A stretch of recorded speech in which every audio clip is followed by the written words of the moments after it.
Well, maliwanag naman yung ating purpose, layunin kung bakit. Sinabi natin sa Commission on Audit na pag-aaralan nilang mabuti ang kanilang procedures and rules.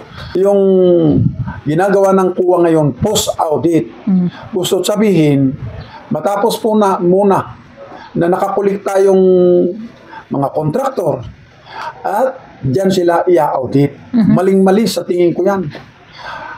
Siguro hindi nangyari ang itong sinasabi nilang ghost project, substandard project na nabayaran and then nandito tayo na hinahabol natin yung talagang nagloko, naglustay ng kaba ng bayan.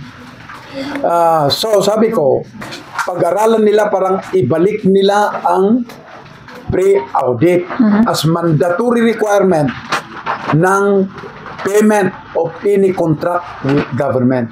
Makalusot siguro ang ganong ghost projects na mababayaran kung talagang makisabwat ang audit na sabihin nila natapos naman yung project, ngunit sa katotohanan ay hindi. Ngunit masyadong obvious na talagang maling-mali kung gawin nila yan, ay talagang nagsusuicide na sila na kahit na gusto nilang makulong. Yun yung dahilan na sinadjust ko sa audit na talagang dapat ibalik nila ang pre-audit at ito gawin nilang mandatory requirement bago mabayaran yung kontrata or yung project.